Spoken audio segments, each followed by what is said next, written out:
Story நேரம் Tamil வியூவர்ஸ்க்கு hi. Whispers of ஃபேட்டோட அடுத்த எபிசோட்ல என்ன ஆக போகுது அப்படின்னு தான் இன்னைக்கு இந்த வீடியோல பார்க்க போறோம். லாஸ்ட் எபிசோட்ல தங்லி கிட்ட ஷென்னிச்சையும் ரெண்டு பேரும் பேச ஆரம்பிச்சிருந்தாங்க. ஷென்னி கேக்குறான், உன்னோட சீனியரோட உடம்ப இன்னும் பத்திரமா வச்சிருக்கியா? அப்ப சீனியரை திரும்ப கொண்டு வந்தா நீ இறந்து போயிருவ அப்படிதானே அப்படின்னு கேட்க தங்லி பாத்துட்டு இருக்கான். இருந்தாலும் ஒரு அசாசினேட் பண்றவனுக்கு ரொம்ப ஷார்ப்பான மைண்ட் இருக்கும் தெரியும். இப்பதான் ஓ மூலமா அதை நேர்ல பாக்குற அப்படின்னு சொல்ல சியோன் பயந்து போயிடுறான். நீ இறந்து போயிருவியா? அப்போ நாங்கெல்லாம் மனசொடைஞ்சு போயிருவோம், உனக்கு எந்த கஷ்டமும் கிடையாதா? உன் சீனியருக்காக உன் மேல பாசம் வச்சிருக்க, எங்களை பத்தி உனக்கு எந்த எண்ணமும் இல்லாம நீ பாட்டுக்கு இறந்து போக போறியா அப்படின்னு கேட்க, இங்க பாரு, சீனியரை உயிரோட கொண்டு வர்றது எனக்கு ரொம்ப முக்கியம் அப்படின்னு தங்லி சொல்லிடுறான். அப்ப நாங்கெல்லாம் உனக்கு முக்கியம் இல்லையா அப்படின்னு சியோன் மறுபடியும் கேட்க, எல்லாருமே முக்கியம் தான், ஆனா எனக்கு சீனியர் ரொம்ப ரொம்ப முக்கியம் அப்படின்னு சொல்ல சியோன் பயங்கரமா அஃபெண்ட் ஆயிடுறான். நாங்கெல்லாம் என்ன ஆனாலும் உனக்கு கவலை இல்லைல்ல, நீ இல்லாம நாங்க என்ன பண்ணுவோம் நீ யோசிச்சு கூட பாக்கல அப்படின்னு சொல்லிட்டு சியோன் அங்க இருந்து அழுதுகிட்டே போக தங்லிக்கு மனசு கஷ்டமா இருக்கு. அவனும் ஒரு பக்கம் வந்து அழுதுட்டு இருக்கான். சியூன் புலம்பிட்டே அவன் எப்படியோ போயிட்டு போறான், எனக்கு என்ன அப்படின்னு தனியா நின்னுட்டு இருக்கான். அந்த இடத்துக்கு ஷென்னு வந்து பொய் சொல்றதுல உனக்கு கொஞ்சம் கூட வராதுன்னு தெரியும்ல, அப்புறம் ஏன் ட்ரை பண்ற, வா தங்லியோட கூட இருப்போம், என்ன ஆகுதுன்னு பாத்துக்கலாம் அப்படின்னு அங்க இருந்து கிளம்பி போயிடுறான். இங்க பார்த்தா அந்த சுஞ்சி இருக்காளே, அவ கொஞ்சம் ஓரமா வந்து நின்னு வேடிக்கை பார்த்துட்டு இருக்கா, தனியா இருக்கா அந்த இடத்துல. கரெக்டா அங்கன்னு பார்த்து மறுபடியும் லூயன் வந்துடுறான். நீயா அப்படின்னு இவ கத்த ஆரம்பிக்க, கத்தாத, கத்துனா அதுக்கு மேல இளவரசியா இருக்க மாட்ட அப்படின்னு சொல்ல சுஞ்சி உடனே அமைதியா வாய் மூடிட்டு இருக்கா. நான் உனக்கு ஹெல்ப் பண்ணி உன் முதுகுல அந்த டாட்டூவை வர வச்சேன், அதனாலதான் ஒண்ணுமே இல்லாம இருந்து நீ இப்போ இளவரசி அப்படின்னு சொல்லிட்டு சுத்திக்கிட்டு இருக்க. இந்த உண்மை மட்டும் யாருக்காவது தெரிஞ்சது அப்படின்னா உன்னால இளவரசியா இருக்க முடியாது. ராணியை ஏமாத்திட்டங்கிற கூட்டத்துக்காக இந்த கவர்மெண்டே உனக்கு தண்டனை கொடுத்துரும். அப்புறம் உன்னை இதுவரைய தலையில தூக்கி வச்சிட்டு இருந்தாங்கல்ல, அவங்க எல்லாம் உன்னை பார்த்து மறுபடியும் கீழே போட்டு மிதிப்பாங்க அப்படின்னு சொல்ல சுஞ்சி பார்த்துட்டு இருக்கா. ராணியே நம்பிட்டாங்க, இதுக்கு மேல எனக்கு என்ன கவலை அப்படின்னு சொல்றா. ராணியே நம்பி இருக்கலாம், அவங்கள வந்துட்டு இது போயிட்டு ஆட்டோ அப்படின்னு எனக்கு ப்ரூவ் பண்றதுக்கு கொஞ்சம் நேரம் கூட ஆகாது. சோ அதனால அமைதியா இருந்துரு. அது மட்டும் இல்லாம உனக்கு எல்லாரும் விட ரொம்ப முக்கியம் யாரு? தங்லி தானே. தங்லியும் கூட இருக்கணும்னு ஆசைப்படுற, ஆனா அவனால இருக்க முடியல. உன்னாலையும் கூட வச்சுக்கிறதுக்கு எதுவும் பண்ண முடியல. இந்த ஊசி பாரு, இது நானே என் உடம்புக்குள்ள வச்சு பயங்கரமா ரெடி பண்ணேன். தங்லி உடம்புல இந்த ஊசியை நீ போட்டுட்டனா அவன் உடம்புல இருக்கிற சக்தி எல்லாம் மட்டும்தான் போயிடும், வீக் ஆயிடுவான். அதுக்கப்புறமா உன் பேச்ச மட்டும் தான் அவன் கேட்டாகணும். உனக்கு விருப்பம் இல்லாட்டியும் இருந்தாலும் உன் கூடயே தான் இருப்பான். அவனை கூட வச்சுக்கிறதுக்கு நீ இதை ட்ரை பண்ணு. ஒருவேளை நீ இதை பண்ணல அப்படின்னா நீ இளவரசி இல்லங்கிற விஷயத்த எல்லார்கிட்டையும் போட்டு கொடுத்துருவேன் அப்படின்னு சொல்லிட்டு இவன் மிரட்ட ஆரம்பிக்க, கையில சுஞ்சி அந்த ஊசியை வாங்கிடுறா. வாங்கி தண்ணிக்குள்ள தூக்கி போட்டுடுறா. சரி ஓகே, யோசிச்சு முடிவு பண்ணு அப்படின்னு சொல்லிட்டு லூயன் அங்க இருந்து கிளம்பிடுறான். சுஞ்சிக்கு ஒரு மாதிரி நர்வஸா இருக்கு. கரெக்டா அப்பன்னு பார்த்து இந்த பறவைகள் தலைவன் இருக்காருல, தங்லி இருக்காருல, அவர் கிளம்பி வெளியே போயிருக்காரு அப்படின்னு சொல்ல உடனே பறவைகள் தலைவன் நம்ம இனிமே கேர்ஃபுல்லா இருக்கணும் அப்படின்னு சொல்லிட்டு இருக்காரு. தங்லி ஒரு பெரிய கோபுரம் ஒண்ணு இருக்கு, அந்த இடத்துக்கிட்ட வந்துடுறான். பறவைகள் தலைவன் தான் அந்த இடத்தோட அடையாளத்தை கொடுத்திருக்காரு போல. ஏன்னா பறவைகள் ரொம்ப உயரமா பறப்பாங்கல்ல, அப்படி பறக்கும் போது கண்டுபிடிச்சு ஒரு பெரிய இரும்பு கோபுரம் ஒண்ணு இருக்கு. அந்த கோபுரத்தோட உச்சியில தான் முக்கியமானது ஒரு பொருள் மறைச்சு வைக்கப்பட்டிருக்குங்கிற ஐடியாவை அவர் கொடுத்திருக்காரு. தங்லி அங்க வரான். இதுல எப்படி நம்ம ஏற போறோம் அப்படின்னு சொல்லிட்டு பறந்து பறந்து அந்த கோபுரத்துல மேல போயிட்டு இருக்கான். அந்த கோபுரம் பல கிலோமீட்டர் ஹைட்ல இருக்கு. கரெக்டா அந்த இடத்துக்கு ஷென்னு சியும் ரெண்டு பேரும் வராங்க தங்லிக்கு ஹெல்ப் பண்றதுக்காக. ஷென்னதை தொட்டு பார்த்துட்டு தொட்டாலே கையெல்லாம் எரியுது, ஷாக் அடிக்கிற மாதிரி இருக்கு. எப்படி நம்ம தொடாம ஏற போறோமோ தெரியல அப்படின்னு சொல்லிட்டு ஏற ட்ரை பண்றான். ரொம்ப நேரம் ஆகுது. அவங்க கிட்டத்தட்ட ஒரு அளவுக்கு ஏறி இருக்காங்க. இங்க பறவைகள் தலைவன் கிட்ட சுஞ்சி தங்லி எங்க போயிருக்கான் அப்படின்னு தெரிஞ்சுட்டு நானும் போய் தங்லிக்கு ஹெல்ப் பண்றேன் அப்படின்னு கிளம்பிடுறா. இன்னும் ஷென்னாலையும் சியூனாலையும் பாதி தூரம் கூட ஏற முடியல. ஆனா தங்லி கிட்டத்தட்ட அதோட உச்சிக்கு போயிடுறான். தங்லியோட கை பட்டதுமே அங்க இருக்க இரும்பு பறவைக்கெல்லாம் உயிர் வந்து திடீர்னு அவனை வந்து அட்டாக் பண்ண ஆரம்பிக்குது. ஆனா வேகமா தங்லி அது கூட சண்டை போட்டு ஒரு வழியா பறந்து மேல போயிடுறான். பார்த்தா அங்க சவப்பெட்டி இருக்கிறத பாத்துடுறான். என் சீனியர் இங்க இருக்காரு அப்படின்னு சொல்லிட்டு இருக்கும் போதே தங்லியே ஒரு பெரிய டிராகன் அங்க ஒளிஞ்சிருக்கு. தங்லி அவனோட உலகத்துல இருந்து வரும்போது ஒண்ணு வந்து தடுத்து நிறுத்துச்சுல்ல, அதே டிராகன் தான். தங்லியை சண்டை போட்டு டக்குன்னு வேகமா கீழே தள்ள ஆரம்பிக்க தங்லி வேகமா அங்க இருக்கிற ஒரு இரும்பு கம்பியில போய் அவனோட நெஞ்சு அப்படியே சொருவிட்டு மிதக்க ஆரம்பிக்கிறான். தங்லியால வலி தாங்க முடியல. இந்த டிராகன் எப்ப இருந்து நம்மள ஃபாலோ பண்ணிட்டு இருக்கு அப்படின்னு மனசுக்குள்ள யோசிச்சுட்டு எப்படி இங்க வந்துச்சு அப்படின்னு யோசிக்க ஆரம்பிக்கிறான். கரெக்டா அவனோட கையில இருந்து ஒரு இடுப்புல இந்த மருந்து வச்சிருக்கான். டாக்டர் பொண்ணு கொடுத்தால, அந்த மருந்து எடுத்து நான் சும்மா இருக்க மாட்டேன், என் சீனியரை காப்பாத்துவேன் அப்படின்னு வாயில போட அந்த இரும்பு அவன் நெஞ்சுக்குள்ள குத்திட்டு இருக்குது, வெடிச்சு செதற ஆரம்பிக்குது. தங்லி மறுபடியும் அவனோட பவரோட வந்து வேகமா டிராகன் கிட்ட சண்டை போட்டுட்டு இருக்கான். டிராகன் இவனை ஒண்ணும் பண்ணா சரிப்பட்டு வராதுன்னு நேரா அங்க மாஸ்டர் இருக்கார்ல சீனியர், அவரோட சவப்பெட்டிய உருக்க ஆரம்பிக்க வேகமா தங்லி அங்க வந்துடுறான். எல்லா பவரையும் அவனோட முதுகுல வாங்கிட்டு சீனியரை காப்பாத்துறான். ஆனா அந்த இடம் உடையுது. சவப்பெட்டி அந்த உயரமான கோபுரத்துல இருந்து கீழே விழுது. கரெக்டா நம்ம தங்லிக்கு சீனியரே பக்கத்துல இருந்துட்டு கிளம்பி போற மாதிரி இருக்கு. சீனியர் உன்னை காப்பாத்தணும் அப்படின்னு கத்திக்கிட்டே பொத்துன்னு கீழே விழுந்துடுறான். சவப்பெட்டி சுக்கு நூறா உடைஞ்சு சீனியரோட பாடி மட்டும் கீழே கிடக்கு, தங்கிலியும் கீழே விழுந்துடுறான். கண்ணை முழிச்சு பார்க்கும்போது இல்ல சீனியர் ஒண்ணும் இல்ல, சவப்பெட்டிக்குள்ள மட்டும் மறுபடியும் உன வச்சுட்டா உனக்கு எந்த ஆபத்தும் வராது அப்படின்னு சொல்லிட்டு சவப்பெட்டியை தேடுறான். பார்த்தா அப்படி கல்லு கல்லா செதறி கிடக்கு. அது அவனால எடுத்து மறுபடியும் ஒண்ணு சேர்க்க முடியாது. அதை எடுத்துட்டு எனக்கு மட்டும் ஏன் இப்படி நடக்குது, ஏன் இப்படி சவப்பெட்டி உடைஞ்சு போயிடுச்சு அப்படின்னு சொல்லிட்டு கதறிக்கிட்டே தங்கிலி பாத்துட்டு இருக்கான். கரெக்டா அவன் பாத்துட்டு இருக்கும் போதே சீனியரோட உடம்பு அதுக்கும் மேல தாங்க முடியாம காத்தோட காத்தா கரைஞ்சிருது. தங்கிலியால இதுக்கும் மேல நம்மளால சீனியரை காப்பாத்தவே முடியாது, உடம்பு இனிமே நம்ம கிட்ட இல்லன்னு தெரியுது. சீனியர் சீனியர்னு கத்திட்டு எனக்கு மட்டும் ஏன் இந்த மாதிரி நடக்குது, நான் என் வாழ்க்கையில இந்த 4 வருஷமா ஒரு நாள் கூட நிம்மதியா இருந்தது இல்ல, ஒரு நாள் கூட தூங்குனது இல்ல நிம்மதியா. சீனியர் நீ என்கிட்ட என்ன சொன்ன, எந்த கஷ்டம் வந்தாலும் போயிடும்னு சொன்னல, இந்த கஷ்டம் என்னை விட்டு போக மாட்டேங்குது, எனக்கு நிம்மதியே இல்ல என் வாழ்க்கையில, நான் எவ்வளவுதான் வந்து சண்டை போட்டாலும் கதறி அழுதுட்டு இருக்கான். அந்த பக்கமா சுஞ்சி வந்துடுறா. இவனை பார்த்துட்டு அவளும் கதறி அழ ஆரம்பிக்கிறா.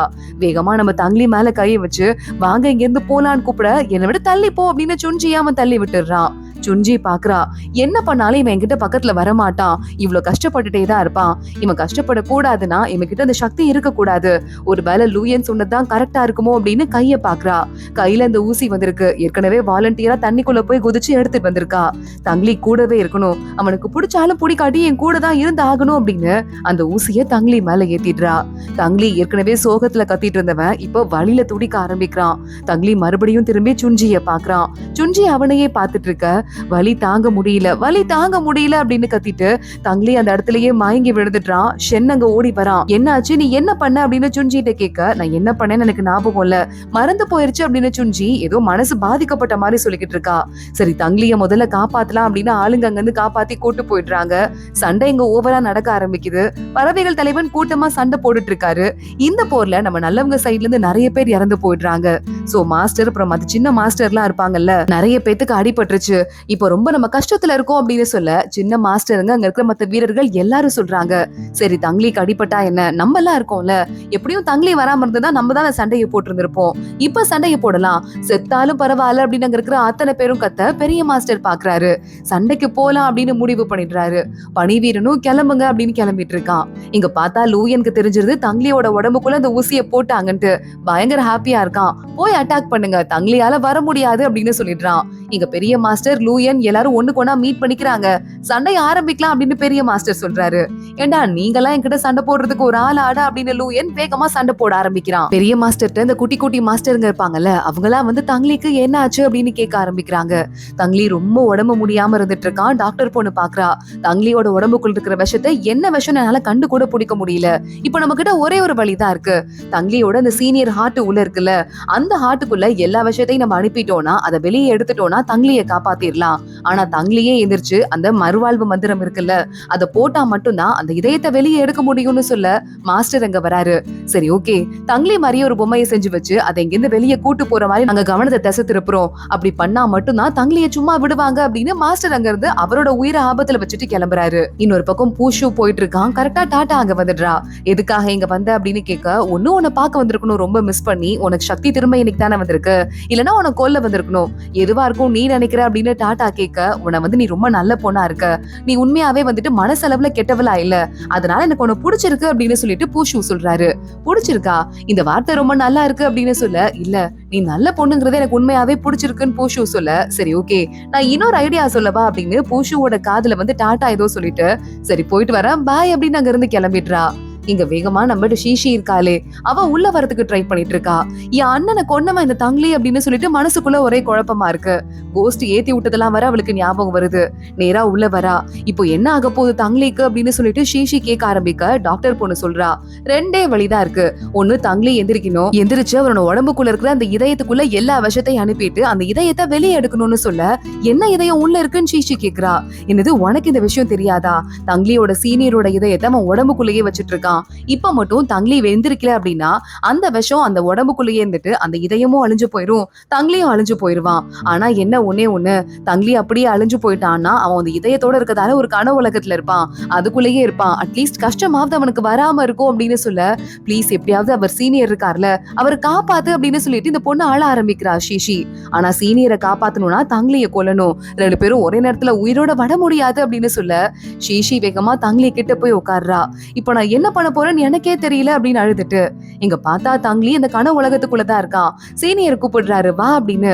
சீனியர் நான் ஏதோ கெட்ட கனவு கண்டேன் சீனியர், அதுல நீங்க எல்லாம் என் கூட இல்ல, மத்தவங்க எல்லாம் எனக்கு எதிரியா மாறிட்டாங்கன்னு சீனியரை கட்டி பிடிச்சுக்கிறான். கரெக்டா அந்த இடத்துக்கு ஃபூ வரா. அப்புறம் அங்க நம்ம லூயன் வரா.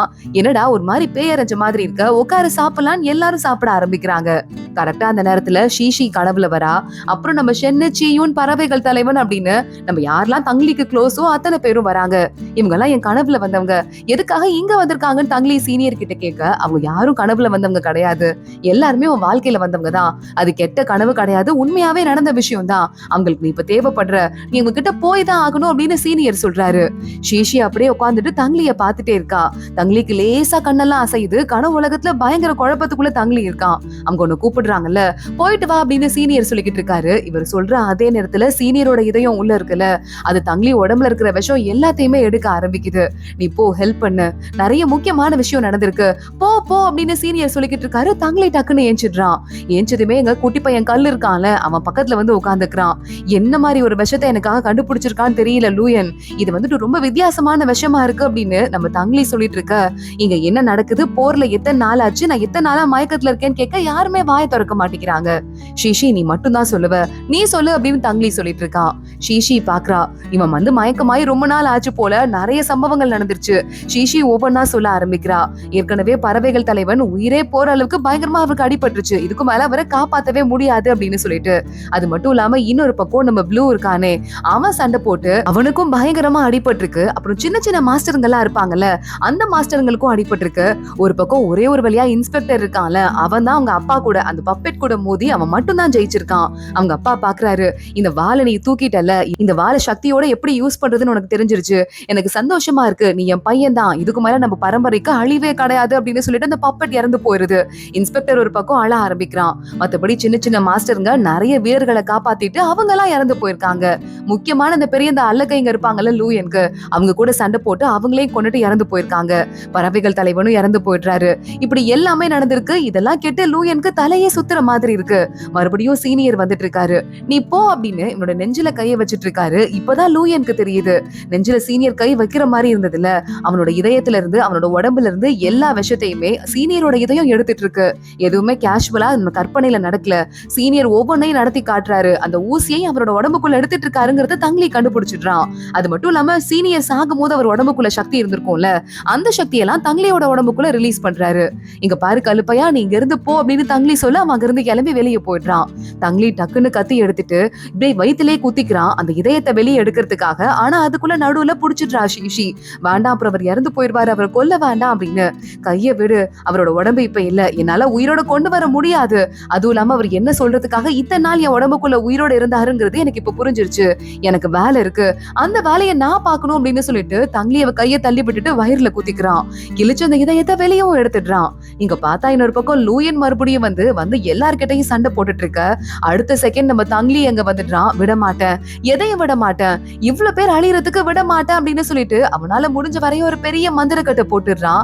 கரெக்டா அவன் போட்டுட்டு இருக்கும் போது இன்னொரு பக்கம் நம்ம பூஷு இருக்காரு. அந்த பூஷுவை அந்த இன்ஜினியர் இருக்கான்ல, அவன் அட்டாக் பண்றான்.